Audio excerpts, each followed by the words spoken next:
Tudo bem, vamos começar. Eu quero falar sobre algo que me mantém acordado à noite muitos anos. E não é exagerar. Quando você começa a pensar de verdade sobre o que o emaranhamento quântico realmente, não apenas como ele se comporta, mas o que ele significa geometricamente, estruturalmente, no tecido mais fundo da realidade. Você percebe que estamos no meio de uma das maiores revoluções de física desde Einstein. E Einstein, alias, vai aparecer muito nessa conversa. Ele sempre aparece. Deixa eu começar com uma coisa simples. Uma coisa que todo mundo que estuda pouco de mecânica quântica já ouviu. Dois partículas podem ser emaranhadas. Isso significa que elas têm uma correlação entre si, que não pode ser explicada por nenhuma variável clássica escondida, por nenhuma informação que elas tenham carregado antes de se separar. Quando você mira o spin de uma, você instantaneamente sabe algo sobre o spin da outra. Não importa se ela está na outra do laboratório ou na outra da galáxia. Einstein chamou isso de campo fantasmagórica à distância. E ele odiava isso. Odiava de verdade. Para ele, a mecânica quântica não podia estar certa. Ou pelo menos não podia estar completa. Porque como pode uma coisa aqui influenciar instantaneamente uma coisa lá? Isso viola tudo que ele acreditava sobre localidade, sobre a estrutura causal do espaço-tempo. Mas aqui está o ponto. Aqui está o lugar onde as coisas ficam interessantes. Não é que Einstein estava errado sobre o emaranhamento ser estranho. Ele estava absolutamente certo de que era estranho. O que ele não sabia. O que ninguém sabia é muito recentemente. É o que o emaranhamento realmente é por baixo. Qual é a sua natureza geométrica? Porque o emaranhamento não é apenas uma curiosidade matemática de mecânica quântica. O emaranhamento é geometria. O emaranhamento é estrutura espacial. O emaranhamento é o que constrói o espaço-tempo. Isso é o que eu quero argumentar hoje. Então vamos voltar ao químico. É o ano de 1935. Ano extraordinário na física. Ano em que Einstein fez duas coisas completamente separadas, que ele certamente não imaginava que tinham qualquer relação entre si. A primeira coisa foi artigo com Einstein-Rosen sobre os solucos das equações de campo de Einstein. Eles descobriram uma classe de solucos que descreviam o que hoje chamamos de pontes de Einstein-Rosen. Você tem buraco negro aqui, você tem buraco negro ali. E no interior da geometria do espaço-tempo, esses dois buracos negros estão conectados. Há uma espécie de túnel, uma estrutura topológica que liga ao outro. Hoje chamamos isso de buraco de Minhoca, uma ponte de Einstein-Rosen. ER. A segunda coisa foi artigo com Boris Podolsky e Nathan-Rosen novamente. E olha que coincidência, Rosen está nos dois artigos sobre mecânica quântica. Esse artigo argumentava que a mecânica quântica estava incompleta porque havia esse fenômeno bizarro de emaranhamento onde duas partículas, uma vez correlacionadas, permaneciam correlacionadas à distância de uma forma que Einstein considerava fisicamente absurda. EPR. Einstein, Podolsky, Rosen, ER EPR. Dois artigos, mesmo ano, mesmo Einstein. Dois físicos completamente diferentes do pensamento de Einstein. Ele não tinha a menor ideia de que os dois estavam falando sobre a mesma coisa. Mas em 2013, eu e Juan Meldacena publicamos artigo com o título que fica bastante famoso na comunidade, Horizontes frios para buracos negros emaranhados. E a afirmação central era simplesmente ER é igual a EPR. Uma ponte de Einstein-Rosen é a manifestação geométrica do emaranhamento quântico. Quando dois sistemas estão emaranhados, eles estão conectados por uma estrutura geométrica.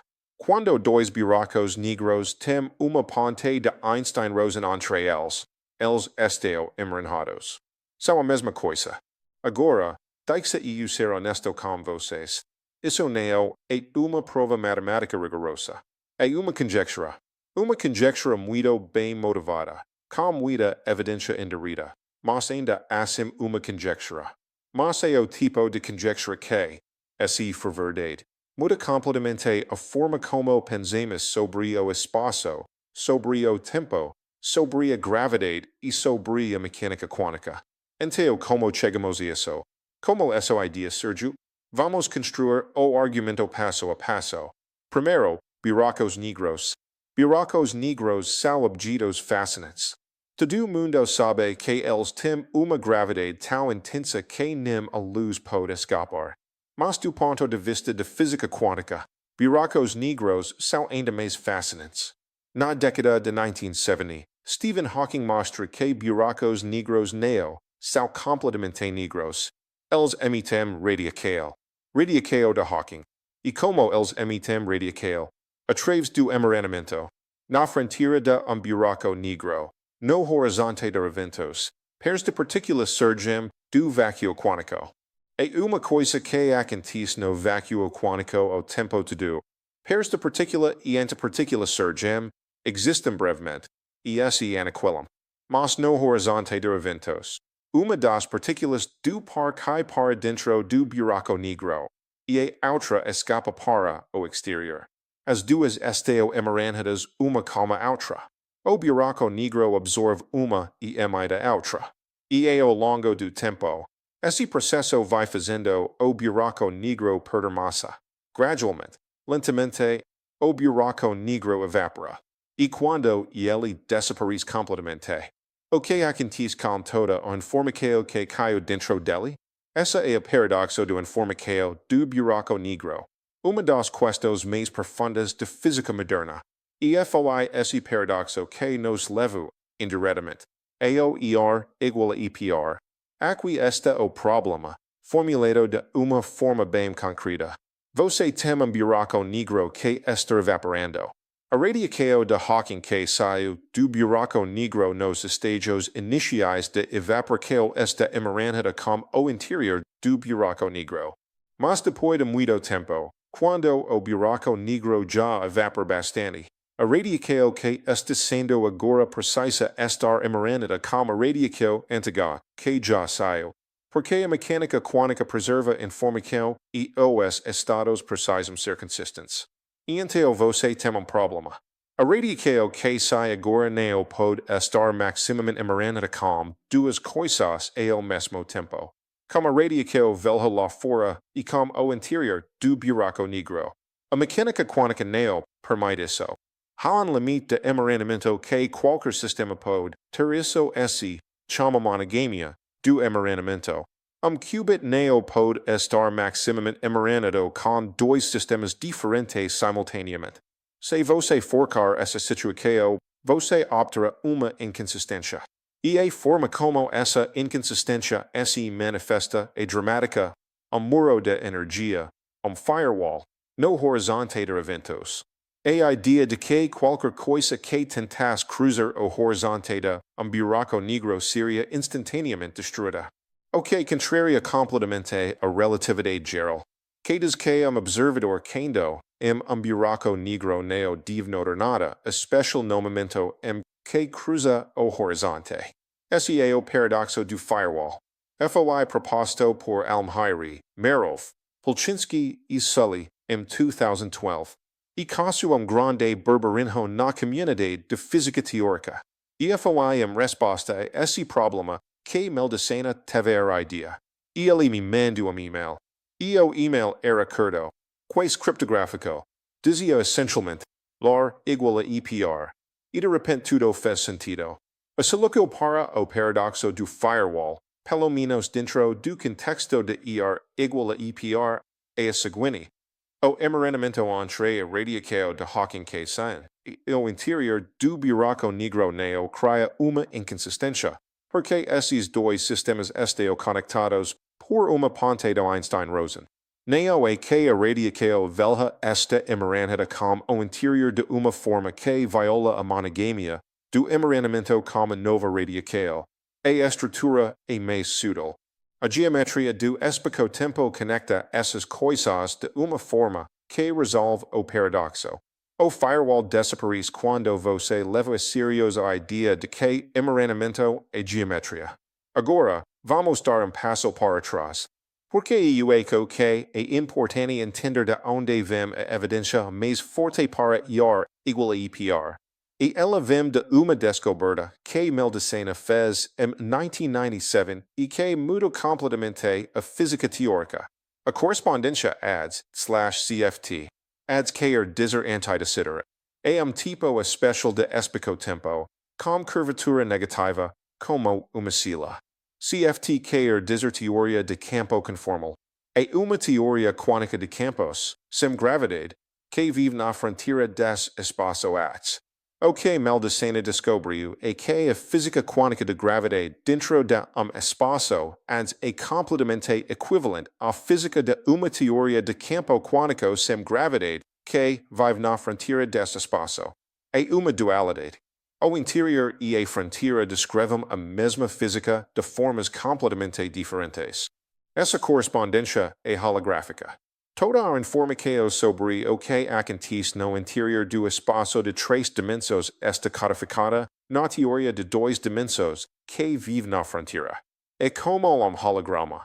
Uma imagem em 2 dimensões que contém a informação completa de objeto tridimensional. E dentro dessa correspondência, o que corresponde ao emaranhamento na teoria de fronteira? Geometria no interior. Se você pega 2 sistemas na fronteira que estão altamente emaranhados entre si, a geometria do interior que corresponde a esse estado tem estruturas conectadas. Se os sistemas não estão emaranhados, o espaço interior está desconectado. Físico chamado Mark van Ramsdonk fez uma observação profunda por volta de 2010. Ele considera 2 sistemas de fronteira que estão maximamente emaranhados entre si. O que esse chama estado Termerfield double. E a geometria do interior que corresponde a esse estado é exatamente o buraco negro eterno de Schwarzschild. Buraco negro que tem 2 exteriores, conectados por uma ponte de Einstein-Rosen.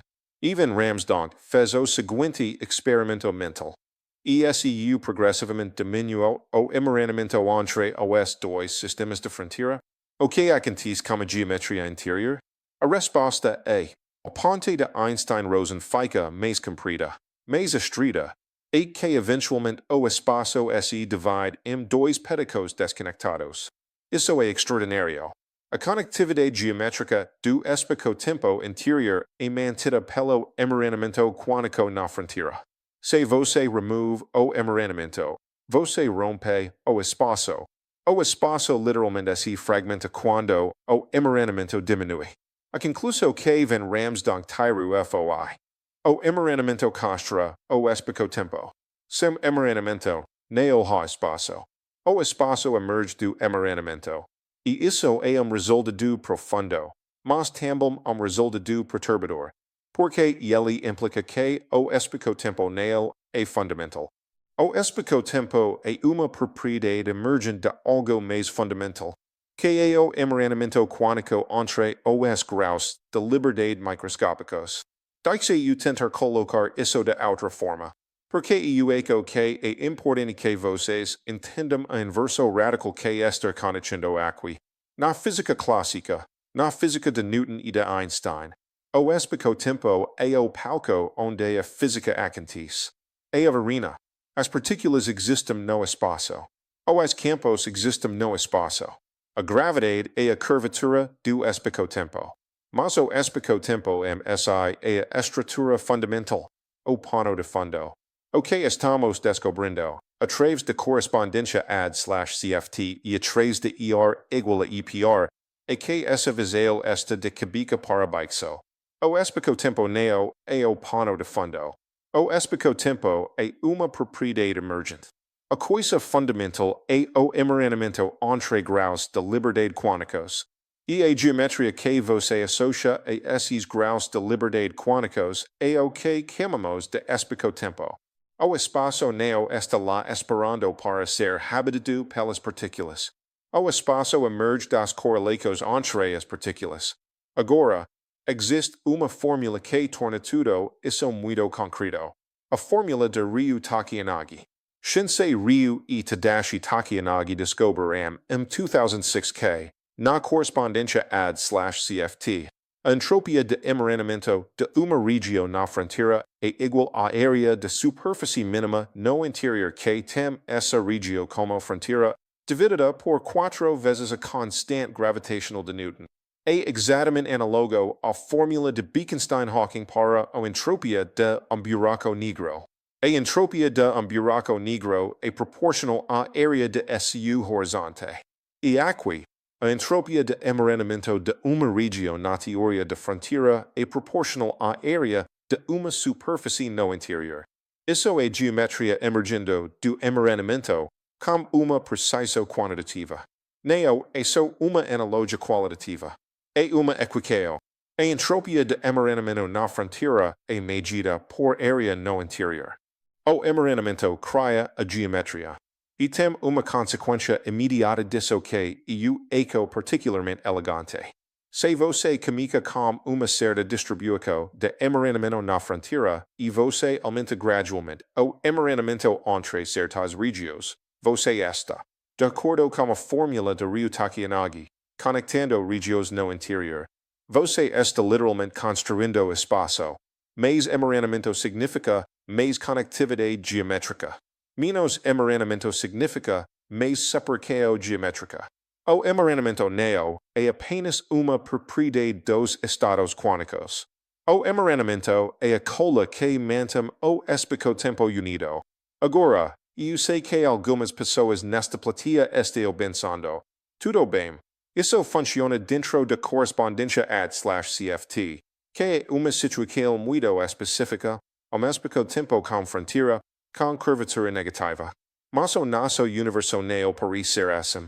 Nosso universo parece ter curvatura positiva, ou muito próxima de zero, e não tem uma fronteira holográfica óbvia. É uma objeção legítima. E eu não vou fingir que temos uma resposta completa para isso. Mas há boas razões para acreditar que os princípios que estamos descobrindo dentro do AD/CFT são muito mais diretos. A correspondência AD/CFT é o lugar onde podemos fazer cálculos precisos, onde podemos verificar as ideias. Mas a física subjacente, a ideia de que o emaranhamento é geometria, provavelmente é princípio muito mais universal. E de feito, algumas das evidências mais recentes sugerem exatamente isso. Há trabalhos mostrando que mesmo em espaço-tempo, sem uma estrutura holográfica clara, a conectividade do espaço está intimamente ligada às correlações quânticas dos graus de liberdade fundamentais. Mas vamos falar sobre mais uma coisa. Tem uma extensão de ER igual a EPR que eu acho particularmente fascinante. É sobre complexidade. A entropia de emaranhamento entre dois sistemas conectados por uma ponte de Einstein-Rosen não muda com o tempo depois que o sistema está no equilíbrio. Mas a ponte de Einstein-Rosen continua crescendo. O interior do buraco negro continua ficando maior. Como isso se encaixa? Acontece que há outra quantidade quântica que continua crescendo mesmo depois que a entropia de emaranhamento estabilizou. Essa quantidade se chama complexidade quântica. E, grosso modo, o número mínimo de operações quânticas que você precisa para construir certo estado quântico a partir de estado simples de referência.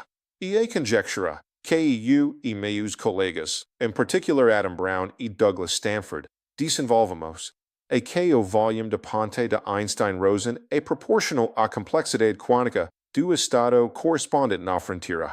Complexidade é igual a KO.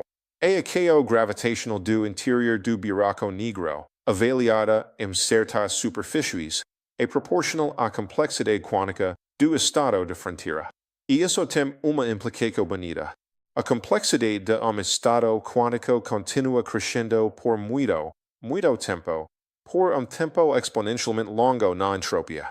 E o interior do buraco negro, a ponte de Einstein-Rosen, continua crescendo por esse mesmo tempo enorme.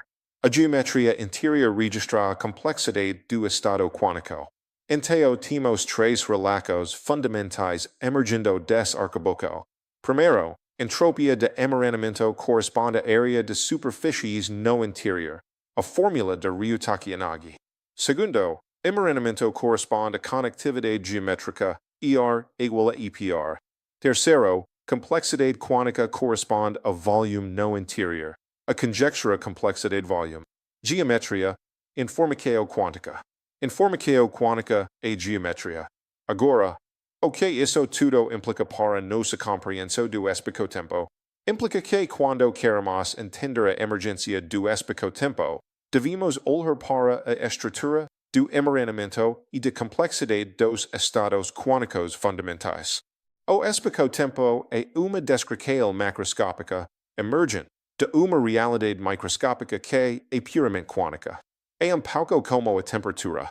A temperatura não é fundamental. É uma propriedade macroscópica que emerge do movimento caótico de enorme número de partículas microscópicas. A temperatura não existe para uma única partícula. Ela existe como uma propriedade estatística de sistemas grandes. Da mesma forma, o espaço-tempo não existe para pequeno número de graus de liberdade quânticos fundamentais. Ele emerge quando você tem sistema grande, com muitos graus de liberdade altamente emaranhados entre si. E isso levanta uma pergunta que me fascina. Se o espaço-tempo é emergente, se ele é uma propriedade macroscópica que surge do emaranhamento, então o que são os graus de liberdade microscópicos fundamentais? O que são os átomos do espaço-tempo? A resposta a Nesta é: não sabemos completamente. Dentro da string theory, temos algumas pistas. Os graus de liberdade fundamentais podem ser as cortas e as de branas. Dentro de outras abordagens, como a gravidade quântica de loop, há outras propostas. Mas o que ER igual a EPR nos diz que qualquer que seja a resposta. Esses graus de liberdade fundamentais devem ser conectados pelo emaranhamento de uma forma que reproduz a geometria do espaço-tempo que observamos. O emaranhamento não é apenas ingrediente de geometria. O emaranhamento é o ingrediente. É o que faz o espaço ser espaço. Deixa eu terminar com uma observação histórica que é muito poética. Em 1935, Einstein escreve dois artigos. Ele estava tentando, nos dois casos, encontrar problemas como a mecânica quântica. O artigo sobre as pontes de Einstein-Rosen mostrava que as equações de Einstein tinham soluções bizarras como wormholes, que ele achava problemáticas, na verdade. E o artigo EPR tentava mostrar que a mecânica quântica era incompleta por causa do emaranhamento bizarro. Em ambos os casos, Einstein estava perturbado. Em ambos os casos, ele estava apontando para algo que ele achava ser uma anomalia, uma coisa errada. E o que descobrimos, quase 90 anos depois, é que essas duas anomalias são a mesma anomalia. Que o emaranhamento e as pontes de Einstein-Rosen são a mesma coisa. Que as coisas que perturbavam Einstein eram duas faces do mesmo fenômeno profundo. E o fenômeno é este. O espaço-tempo tem estrutura quântica. A geometria, informação quântica.